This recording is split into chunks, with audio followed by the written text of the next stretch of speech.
Welcome to the University of Oregon campus. This is D.D. Hall, the oldest building on campus, completed in 1876, and at that time it was the only building on campus. This was the University of Oregon, a single building. And there were no trees planted here at all on campus. There hadn't been trees for thousands of years.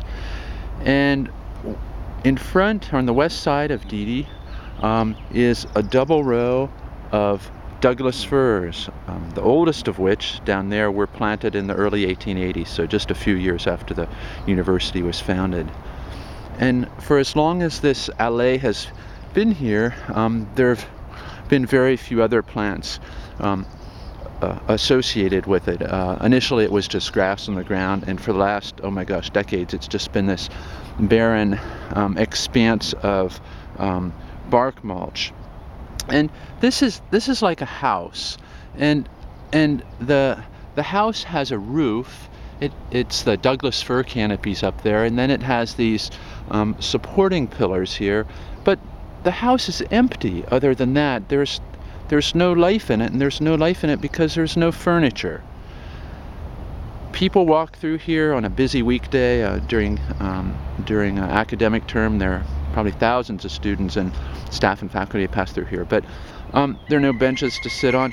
Oh, there's the pileated woodpecker calling. Well, the house does support a pileated woodpecker.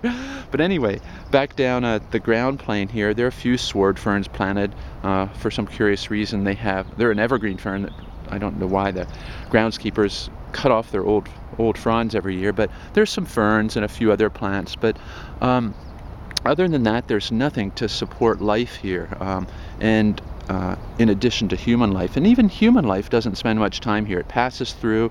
It doesn't linger here. There are no benches to sit on. There's not much to look at. And so, again, this is an empty house that doesn't provide anything for all the other critters that could live here: birds, beneficial insects, reptiles, amphibians, and so forth.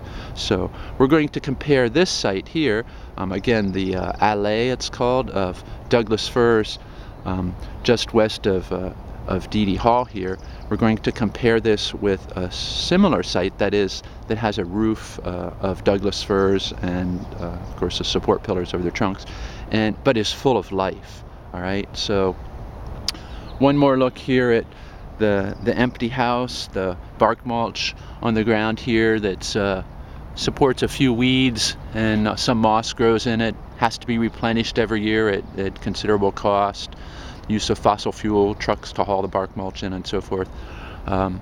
It's surrounded by manicured grass over there, which is one step up in terms of providing some life, but this is still a very, very barren zone that could be much more than it is at present.